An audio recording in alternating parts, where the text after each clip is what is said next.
दोस्तों, कई बार लोगों से अनजाने में कुछ ऐसे पाप हो जाते हैं जिसकी वजह से मरने के बाद भी उन्हें मुक्ति नहीं मिलती है। फिर ऐसे में उनके सूक्ष्म शरीर को नरक में अपार कष्ट भोगने पड़ते हैं। किंतु अब प्रश्न यह उठता है कि ऐसी स्थिति में ऐसा क्या किया जाए जिससे कि ऐसे पितरों को नरक से मुक्ति मिले।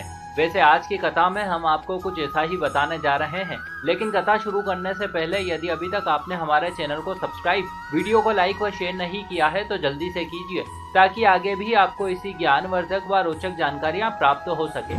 नमस्कार और एक बार फिर स्वागत है आप सभी का आपके अपने वीडियो कलेश यूट्यूब चैनल पर।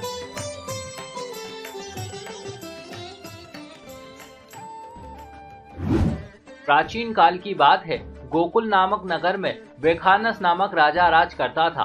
राजा स्वभाव से बड़ा ही दयालु व प्रजा का पुत्रवत रूप से पालन करने वाला था। उसके राज्य में हर ओर सुख समृद्धि फैली थी, किंतु राजा को एक दुख था जिसकी वजह से वो अधिकांशतः परेशान रहता था। उसे अक्सर एक स्वप्न आता जिसे देखकर उसका मन विचलित हो जाता था। वो सपने में देखता कि उसके पिता को नर्क की यातनाएं भोगनी पड़ रही है, साथ ही रह रहकर वो उससे मोक्ष की प्रार्थना कर रहे हैं।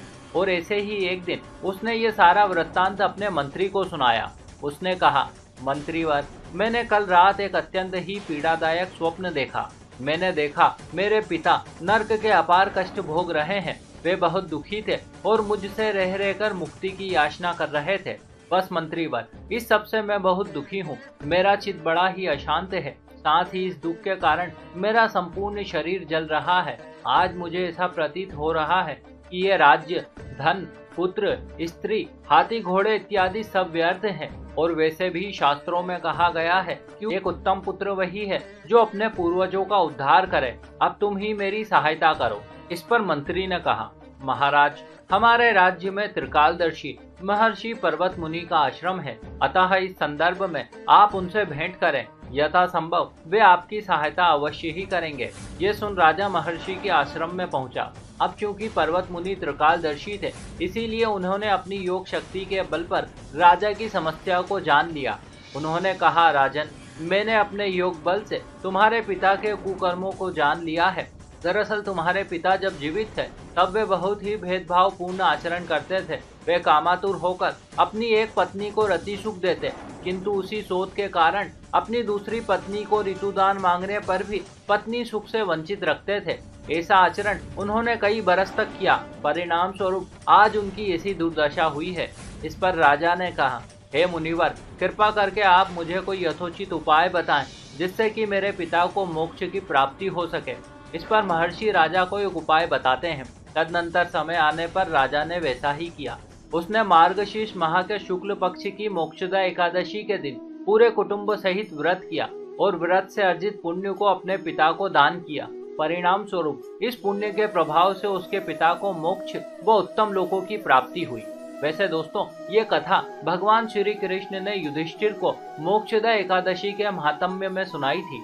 वे कहते हैं कि जो कोई जातक सच्चे मन से इस एकादशी के दिन व्रत करता है, उसे मृत्यु के समय कभी यमराज के दर्शन नहीं होते और ना ही उसे नरक की सैर करनी पड़ती है, वरन वो सीधे स्वर्ग लोक को प्राप्त करता है। इतना ही नहीं दोस्तों, बल्कि इसी एकादशी के दिन केशव ने अर्जुन को कुरुक्षेत्र की पावन भूमि पर गीता का बहुमूल्य ज्ञान दिया था। इसीलिए इस दिन को गीता जयंती के रूप में भी मनाया जाता है। तो दोस्तों, ये थी कथा एक ऐसे पितृ की जिसे अपनी पत्नी के साथ बुरा व्यवहार करने के कारण नर्क व अपनी संतान के द्वारा किए गए व्रत के प्रभाव से मोक्ष की प्राप्ति हुई।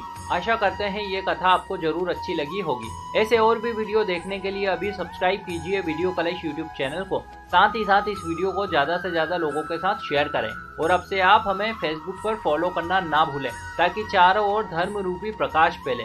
हमारे साथ अंत तक बने रहने के लिए आप सभी का बहुत बहुत धन्यवाद।